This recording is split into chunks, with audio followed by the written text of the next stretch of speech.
ಜೊತೆಗೆ ನೀವು ಈಗೇನೋ ಬಿಜೆಪಿಗೆ ಬಂದ್ರಿ, ಆದರೆ ಬಿಜೆಪಿಗೆ ಹೋಗೋಕ್ಕಿಂತ ಒಂದು ತಿಂಗಳು ಮೊದಲು ನೀವು ಕಾಂಗ್ರೆಸ್ ಮನೆಗೆ ಹೋದ್ರಿ, ಮುಖ್ಯಮಂತ್ರಿಗಳನ್ನ ಭೇಟಿಯಾದ್ರಿ. ಮುಖ್ಯಮಂತ್ರಿಗಳನ್ನ ಭೇಟಿಯಾಗಿ ರಾಜ್ಯಸಭಾ ಚುನಾವಣೆಯಲ್ಲಿ ಕಾಂಗ್ರೆಸ್ ಪರವಾಗಿ ಮತ ಹಾಕಿದ್ರಿ. ಅದಕ್ಕೆ ಆತ್ಮಸಾಕ್ಷಿಯಿಂದ ನಾನು ಮತ ಹಾಕ್ತಾ ಇರುವಂಥದ್ದು, ಅವ್ರು ಕರೆದಿದ್ದಾರೆ, ಹಾಕ್ತಿದ್ದೀನಿ ಅಂತ ಹೇಳಿದ್ರಿ.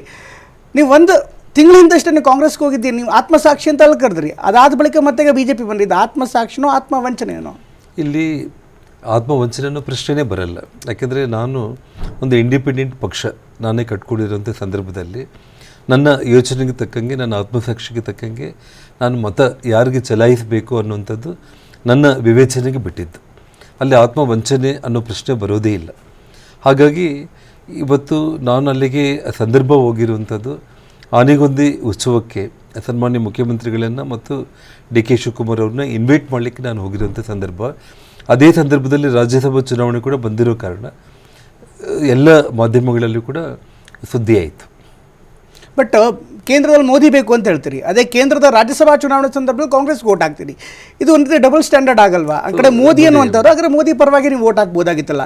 ಲೋಕಸಭೆಯಲ್ಲಿ ಹೇಗೆ ಕೈ ಬಲಪಡಿಸ್ತಿದ್ರು, ರಾಜ್ಯಸಭೆಯಲ್ಲೂ ಕೂಡ ಮೋದಿ ಕೈ ಬಲಪಡಿಸ್ಬೋದಿತ್ತು. ನಾನು ವೋಟು ಯಾರಿಗೆ ಹಾಕಿದ್ದೀನಿ ಅನ್ನೋಂಥ ಒಂದು ವಿಚಾರ ನನಗೆ ಬಿಟ್ಟರೆ ತಮಗೂ ಗೊತ್ತಿಲ್ಲ, ಯಾರಿಗೂ ಗೊತ್ತಿಲ್ಲ. ಅದು ಅಂದರೆ ನೀವು ಕಾಂಗ್ರೆಸ್ಗೆ ವೋಟ್ ಹಾಕಿಲ್ಲ, ನಿಮ್ಮ ಸೈದ್ಧಾಂತಿಕವಾಗಿ ಇವತ್ತೇನು ನಿಲುವು ತಗೊಂಡಿದ್ರು, ಆ ಸೈದ್ಧಾಂತಿಕ ನಿಲುವು ಒಂದು ತಿಂಗಳಿಂದನೂ ಇತ್ತು. ಆತ್ಮಸಾಕ್ಷಿ ಅನ್ನೋಂಥ ಒಂದು ಪದ ಬಿಟ್ಟು ನಾನು ಈ ವಿಷಯದಲ್ಲಿ ಏನೂ ಮಾತಾಡಿಲ್ಲ. ನಾನು ಇದ್ರ ಜೊತೆಗೆ ಈಗ ನಿಮ್ಮಲ್ಲಿ ಆರೋಪಗಳಿದೆ, ಭ್ರಷ್ಟಾಚಾರದ ಆರೋಪ ಇದೆ, ಗಣಿಗಾರಿಕೆ ಆರೋಪ ಇದೆ, ಬೇರೆ ಬೇರೆ ಆರೋಪಗಳಿದೆ. ಅಟ್ ದ ಸೇಮ್ ಟೈಮ್ ಇವತ್ತಿನ ಸರ್ಕಾರದಲ್ಲಿ ಯಾರಿದ್ದಾರೆ, ನಾಗೇಂದ್ರ ಇರ್ಬೋದು ಅಥವಾ ಇನ್ನಿತರ ಬೇರೆ ಬೇರೆ ರಾಜಕೀಯ ನಾಯಕರು ಇರ್ಬೋದು, ಅವರು ಕೂಡ ನಿಮ್ಮ ಥರನೇ ನಿಮ್ಮ ಜೊತೆಗೇ ಆರೋಪವನ್ನು ಹೊತ್ತಂಥವ್ರು. ಆದರೆ ಇವತ್ತು ನಿಮ್ಮಲ್ಲಿರುವಂಥ ಆರೋಪ ಜೊತೆಯಲ್ಲಿ ಆರೋಪ ಹೊತ್ತಿರೋದಕ್ಕಿಂತ ಕೂಡ ನನ್ನ ಜೊತೆಯಲ್ಲಿ ನನ್ನ ಕೇಸುಗಳಲ್ಲಿ ಕೋರ್ಟಿಗೆ ಓಡಾಡ್ತಾ ಇರುವಂಥವ್ರು. ರೈಟ್. ಅದ್ರ ಜೊತೆಗೆ ಈಗ ಅವ್ರು ಮಂತ್ರಿಗಳಾಗಿದ್ದಾರೆ ಇದೇ ಸರ್ಕಾರದಲ್ಲಿ, ಸಿದ್ದರಾಮಯ್ಯನವರ ಸರ್ಕಾರದಲ್ಲಿ ಮಂತ್ರಿಗಳಾಗಿದ್ದಾರೆ. ಇದು ಸಿದ್ದರಾಮಯ್ಯನವ್ರ ಡಬಲ್ ಸ್ಟ್ಯಾಂಡರ್ಡ್ ಅನ್ಸುತ್ತೆ ನಿಮಗೆ? ಖಂಡಿತವಾಗ್ಲೂ ಕೂಡ ನಿಮಗೆ ಇವತ್ತು ಅದಕ್ಕೆ ಅವ್ರಿಗೆ ಇವತ್ತು ಏನು ಮಾತಾಡಲಿಕ್ಕೆ ಕೂಡ ಸಾಧ್ಯನೇ ಇಲ್ಲ. ಇವತ್ತು ಸಂತೋಷ್ ಲಾಡ್ ಇದ್ದಾರೆ, ಅವರ ಗಣಿಗಾರಿಕೆ ಲೈಸೆನ್ಸೇ ರದ್ದಾಗಿದೆ ಸುಪ್ರೀಂ ಕೋರ್ಟಿಂದ. ಅವರನ್ನು ಮಂತ್ರಿಯಾಗಿ ಇಲ್ಲೀಗಲ್ ಮೈನಿಂಗ್ ಮಾಡಿದ್ದಾರೆ ಅಂದರೆ 100 ಟನ್ ತೆಗೆಯೋದ್ರ ಬದಲು 110 ಟನ್ ತೆಗೆದಿದ್ದಾರೆ ಅಂದರೆ 10 ಟನ್ನು ಇಲ್ಲೀಗಲ್ ಅಂದರೆ ಅಕ್ರಮ ಗಣಿಗಾರಿಕೆ ಅನ್ನೋದು ಆಗುತ್ತೆ. ಅಂದರೆ ಅನಧಿಕೃತವಾಗಿ 100 ಅಧಿಕೃತವಾಗಿ ಮಾಡಬೇಕು, ಅನಧಿಕೃತವಾಗಿ ಇನ್ನೂ 10 ಟನ್ ಜಾಸ್ತಿ ಮಾಡಿದ್ದಾರೆ ಅನ್ನೋದು ಇಲ್ಲೀಗಲ್ ಮೈನಿಂಗ್. ಆದರೆ ಇವ್ರ ಗಣಿಗಾರಿಕೆ ಲೈಸೆನ್ಸೇ ರದ್ದಾಗಿದೆ. ಯಾರು? ಸಂತೋಷ್ ಲಾಡ್ ಅವರ ಗಣಿಗಾರಿಕೆಯೇ ಲೈಸೆನ್ಸೇ ರದ್ದಾಗಿದೆ. ಹಿಂದಿನ ಸರ್ಕಾರದಲ್ಲಿ, ಸಿದ್ದರಾಮಯ್ಯ ಅವ್ರ ಸರ್ಕಾರದಲ್ಲಿ ಸಂತೋಷ್ ಲಾಡ್ ಅವರು ಇರುವಂಥ ಸಂದರ್ಭದಲ್ಲಿ ಈ ಆರೋಪಗಳು ಬಂದಾಗ ಅವ್ರನ್ನ ಮಂತ್ರಿಮಂಡಲದಿಂದ ತೆಗೆದುಹಾಕಿದರು. ಆದರೆ ಇವತ್ತು ಅದೇ ಮಂತ್ರಿಮಂಡಲದಲ್ಲಿ ಮತ್ತೆ ಅವ್ರನ್ನ ಪುನಃ ತಗೊಂಡಿದ್ದಾರೆ. ಅಂದರೆ ಅವ್ರ ಗಣಿಗಾರಿಕೆಯನ್ನೇ ಸುಪ್ರೀಂ ಕೋರ್ಟೇ ರದ್ದು ಮಾಡಿರುವಂಥ ವ್ಯಕ್ತಿನ ಮಂತ್ರಿಮಂಡಲದಲ್ಲಿ ತಗೊಂಡಿದ್ದಾರೆ. ಇವತ್ತು ನಾಗೇಂದ್ರ ಅವರು 32 ಕೇಸ್ಗಳು, 9 CBI ಕೇಸ್ಗಳು. ಇವತ್ತು ನನ್ನ ಬಗ್ಗೆ ಕೆಲವೊಂದು ಅಪಪ್ರಚಾರ ಅಂದರೆ, ನಾನು ಇವತ್ತು ಪ್ರಿಯಾಂಕಾ ಗಾಂಧಿ ಅವ್ರು ಯಾವುದೋ ಒಂದು ಪೋಸ್ಟನ್ನು ಸೋಷಿಯಲ್ ಮೀಡಿಯಾ ಮೂಲಕ ಇವತ್ತು ಪೋಸ್ಟ್ ಮಾಡಿದ್ದಾರೆ.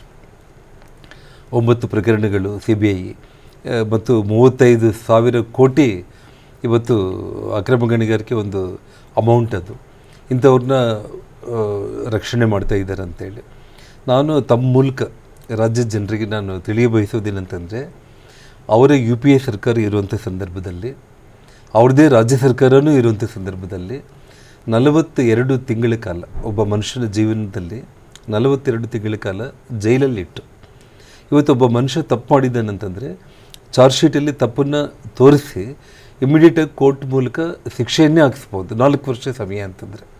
ಆದರೆ ಯಾವುದೇ ತಪ್ಪು ನಾನು ಮಾಡಿಲ್ಲ ಅನ್ನೋದಕ್ಕೆ ಸಾಕ್ಷಿನೇ 4 ವರ್ಷ ಜೈಲಲ್ಲಿ ಇಟ್ಟರೂ ಕೂಡ ಅವ್ರಿಗೆ ಒಂದು ನಾನು ತಪ್ಪು ಮಾಡಿದ್ದೀನಿ ಅನ್ನೋದು ಕೂಡ ಅವ್ರ ಕೈಗೆ ಸಿಗಲಿಲ್ಲ. ಇವತ್ತು 13 ವರ್ಷಗಳಾದರೂ ಕೂಡ ಇವತ್ತು ನನ್ನ ಕೇಸನ್ನು ಪ್ರೂವ್ ಮಾಡಲಿಕ್ಕೆ ಆಗಲಿಲ್ಲ. ಅವರಿಗೆ ರಾಜ್ಯ ಕೇಂದ್ರ ಸರ್ಕಾರದಲ್ಲಿ ಅಧಿಕಾರದಲ್ಲಿ ಇದ್ದು 4 ವರ್ಷ ಒಳಗಡೆ ಇಟ್ಟಾಗ ಅವರು 30,000 ಕೋಟಿ 10,000 ಕೋಟಿ ಈ ಮಾತುಗಳೆಲ್ಲ ಎಲ್ಲಿಗೋಗಿತ್ತು. ಹಾಗಾಗಿ ಇವತ್ತು ನಾನು ಕೇಳೋದೇನಂತಂದರೆ, ಇವತ್ತು ಪ್ರಿಯಾಂಕಾ ಗಾಂಧಿ ಅವರಿಗೆ ಮೊದಲು ಇವತ್ತೇನು ಬಳ್ಳಾರಿ ಜಿಲ್ಲಾ ಉಸ್ತುವಾರಿ ಮಂತ್ರಿಯಾಗಿ ಮಾಡಿದರು ನಾಗೇಂದ್ರ ಅವರನ್ನು, ಇವತ್ತು ನಾಗೇಂದ್ರನ 9 CBI ಪ್ರಕರಣಗಳಲ್ಲಿದ್ದಾರೆ. ಅವರನ್ನೇ ಇವತ್ತಲ್ಲಿ ಇನ್ಚಾರ್ಜ್ ಮಿನಿಸ್ಟ್ರಾಗಿ ಮಾಡಿದ್ದಾರೆ.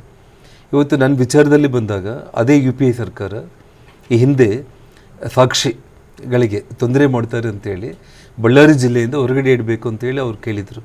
ಇವತ್ತು ಅದೇ ನಾಗೇಂದ್ರನ್ನ ತಗೊಂಡೋಗಿ 9 ಕೇಸ್ಗಳಿರೋ ನಾಗೇಂದ್ರ ಅವರನ್ನು ಇವತ್ತು ಬಳ್ಳಾರಿ ಜಿಲ್ಲೆಗೆ ಉಸ್ತುವಾರಿ ಸಚಿವರನ್ನಾಗಿ ಮಾಡಿದ್ದಾರೆ.